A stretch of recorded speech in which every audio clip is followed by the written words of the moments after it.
Assalamualaikum warahmatullahi wabarakatuh. Yang berusaha Dr. Bendri bin Dasril selaku pensyarah kursus analisis kualitatif pergerakan manusia kod QSU 60504. Saya Muhammad Hanif bin Muhammad Mahmud, angka giliran M2001000935 akan membentangkan laporan tugasan akhir untuk kursus analisis pergerakan manusia kod QSU 60504.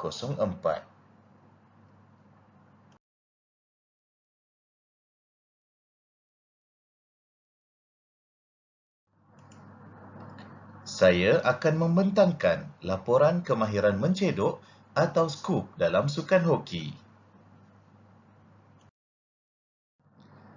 Agenda pembentangan ini akan dimulakan dengan bahagian pertama iaitu pengenalan.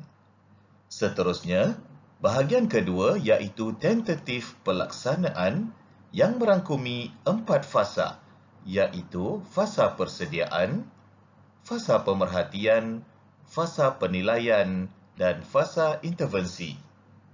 Kemudian, pembentangan akan diakhiri dengan kesimpulan. Baiklah, kita mulakan pembentangan dengan bahagian pertama iaitu bahagian pengenalan.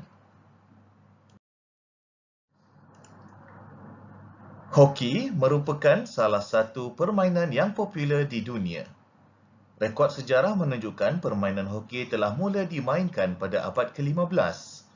Orang Mesir, Romania, Athens, Australia dan Eropah dikenal pasti telah bermain satu permainan dengan menggunakan kayu yang melengkung untuk memukul bola.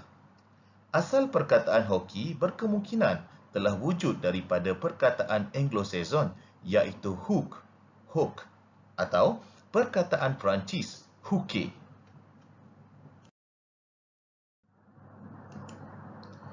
Hoki di Malaysia diperkenalkan pada tahun 1898. Permainan ini menjadi popular pada awal 1920-an dan diperkenalkan di sekolah-sekolah awam Inggeris.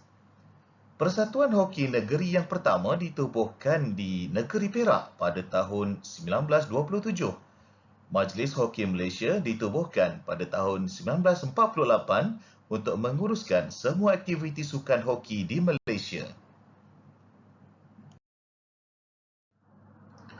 Antara teknik-teknik atau kemahiran dalam sukan hoki adalah memukul bola, merebut bola, menguis dan mencedok bola dan mengelecek bola. Baiklah, saya akan teruskan sesi pembentangan ke bahagian 2 iaitu tentatif pelaksanaan. Tentatif pelaksanaan dimulakan dengan fasa persediaan. Dalam fasa ini, saya akan melaporkan faktor mekanikal dan ciri kritikal pada kemahiran mencedok atau skop serta penerangan pelakuan kemahiran skop.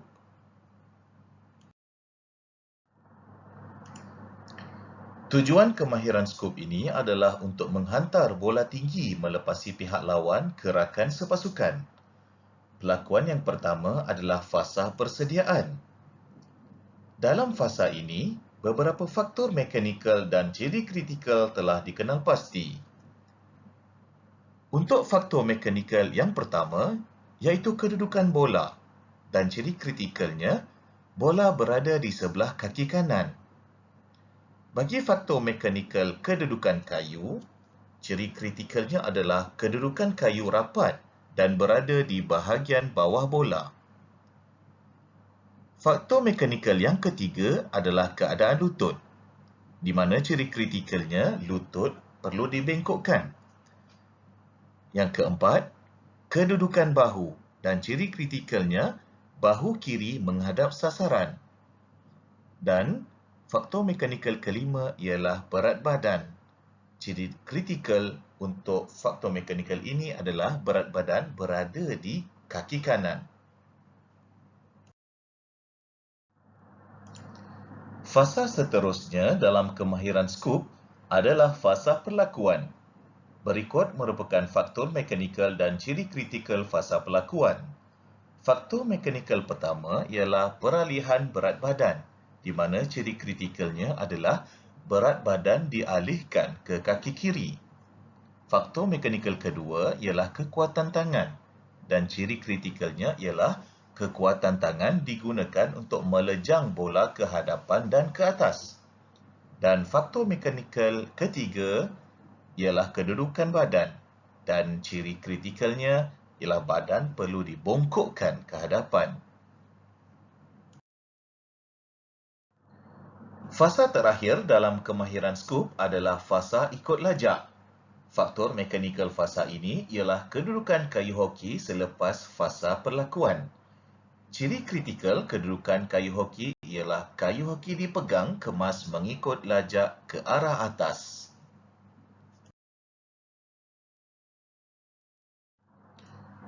Berikut merupakan ciri kritikal yang menjadi pilihan saya dalam penyelidikan ini. Kemahiran yang ingin saya lakukan ialah kemahiran mencedok ataupun kemahiran skop dalam sukan hoki.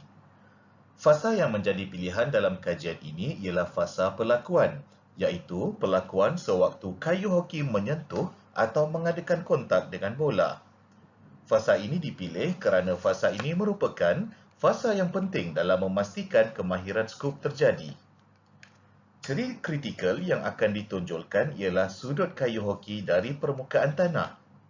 Bukaan sudut kayu hoki dari permukaan tanah perlu kecil supaya permukaan kayu hoki dapat menyentuh bahagian bawah bola seterusnya mengangkat bola ke udara dengan tenaga berlaku.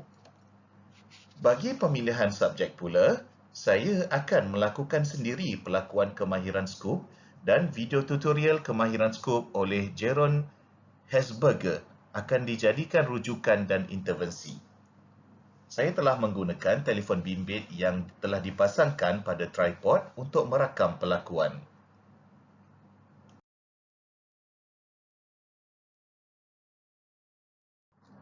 Fasa pemerhatian.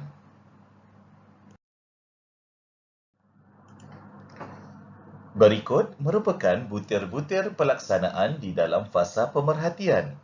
Sebagai implementasi, pelaku perlu melakukan kemahiran skop atau kemahiran mencedok. Fokus rakaman ini ialah pada pelakuan sewaktu bola menerima kontak daripada kayu hoki.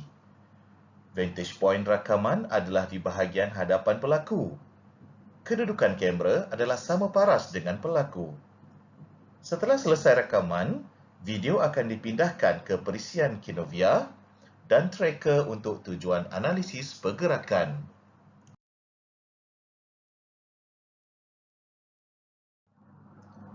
Fasa penilaian. Fasa ini akan menilai lakuan yang telah saya lakukan sebelum intervensi.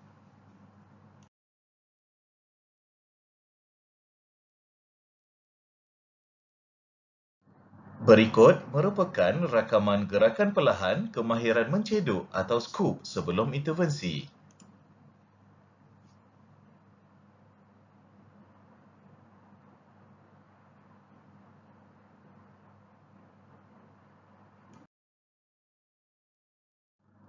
Hasil analisis telah dijalankan dengan menggunakan perisian Kinovia dan berikut merupakan dapatan analisis. Sudut kayu hoki dari tanah adalah 73 darjah dan sudut tangan kiri dengan kayu hoki 150 darjah. Sebagai tambahan, sudut tangan kiri dengan kayu hoki juga diambil kerana ini akan mempengaruhi tenaga sewaktu menolak bola. Kekuatan yang dapat dikenal pasti melalui analisis ini adalah pemindahan berat bagi mengumpulkan tenaga dapat dilakukan oleh pelaku. Dan dua kelemahan dapat dikenal pasti, iaitu sudut kayu hoki dari tanah besar dan sudut tangan kiri dengan kayu hoki juga besar. Hasil daripada pelakuan ini didapati bola tidak naik tinggi seperti yang sepatutnya kerana tujuan mencedok atau skop adalah melakukan hantaran tinggi kepada rakan sepasukan yang berada jauh daripada pelaku. Bagi menganalisis pergerakan bola, perisian tracker telah digunakan. Berikut merupakan hasil analisis menggunakan perisian tracker.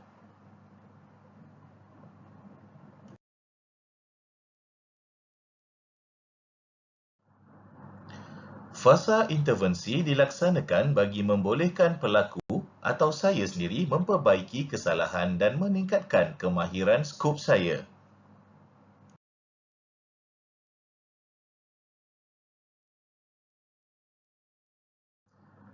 Berikut merupakan video tutorial cara yang betul bagi kemahiran mencedok atau skop.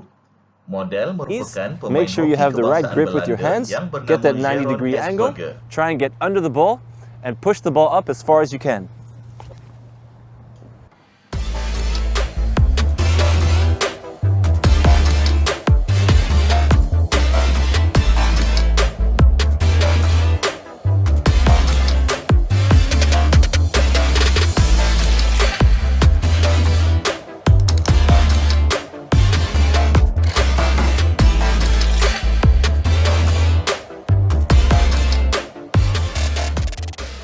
When practicing the overhead pass, make sure you really focus on where you want to pass the ball.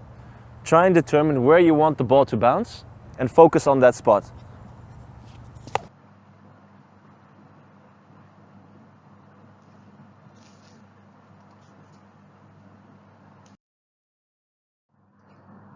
Berikut merupakan hasil analisis pelakuan model menggunakan perisian Kinovia.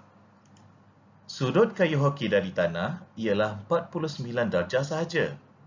Manakala sudut tangan kiri dengan kayu hoki adalah seperti yang dinyatakan dalam video, iaitu 90 darjah. Kekuatan yang dapat dikenal pasti melalui kemahiran yang dilakukan oleh model ini adalah pemindahan berat bagi mengumpulkan tenaga dapat dilakukan, sudut kayu hoki dengan tanah adalah kecil dan bukaan sudut tangan kiri dengan kayu hoki juga kecil.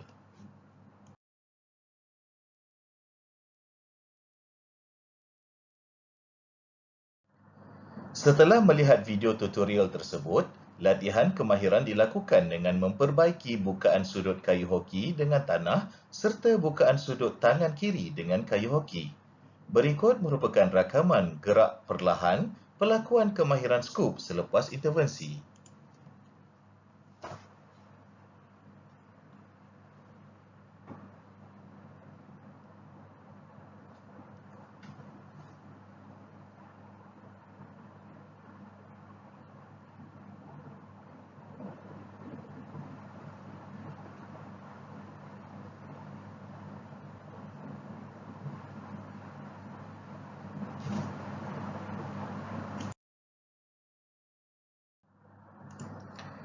Jika dilihat pada jadual, terdapat perubahan positif yang berlaku selepas intervensi. Bukaan sudut kayu hoki dari tanah sebelum intervensi adalah 73 darjah. Tetapi selepas melakukan intervensi, bukaan kayu hoki dari tanah hanya 63 darjah. Begitu juga dengan sudut tangan kiri dengan kayu hoki. Bukaan sebelum intervensi adalah 150 darjah.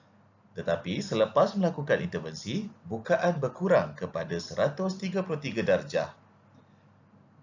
Perubahan yang dapat dilihat adalah sudut kayu hoki dari tanah dapat dikecilkan. Begitu juga dengan sudut tangan kiri dengan kayu hoki juga dapat dikecilkan. Menurut video intervensi tadi, kedudukan tangan kiri dengan kayu hoki seelok-eloknya adalah 90 darjah. Ini akan membantu daya tujahan tenaga menolak bola. Begitu juga dengan perkara yang kita fokus, iaitu sudut kayu dengan tanah. Semakin kecil sudut kayu, maka kayu hoki dengan mudah dapat menolak bola daripada permukaan bawah naik ke udara.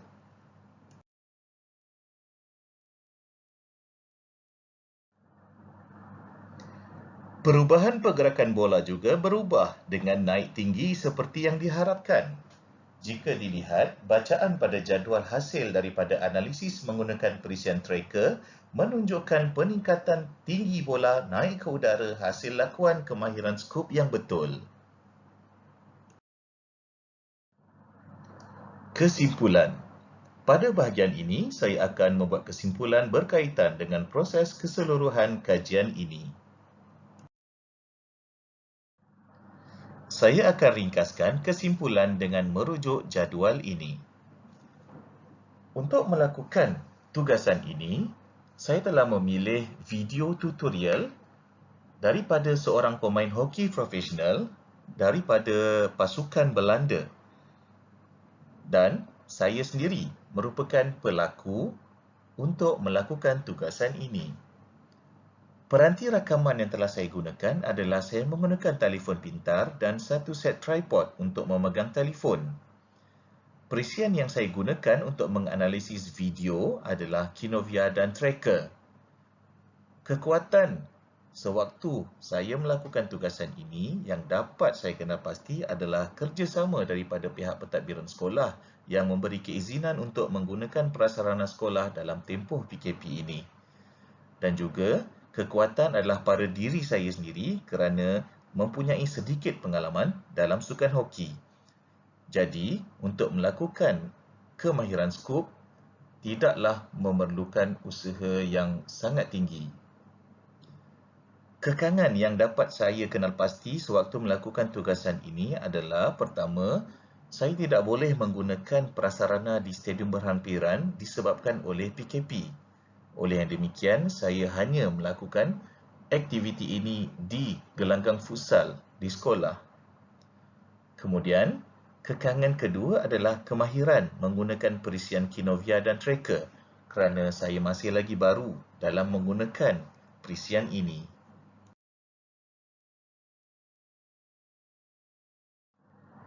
Sekian saja laporan daripada saya. Sekalung penghargaan dan ucapan terima kasih diucapkan kepada Yang Berusaha Dr. Bendery bin Dasril selaku pensyarah kursus analisis kualitatif pergerakan manusia atas segala ilmu yang dicurahkan serta tunjuk ajar yang diberikan. Ilmu yang sangat tinggi manfaatnya pada diri ini. Terima kasih Dr. Bendery. Assalamualaikum warahmatullahi wabarakatuh.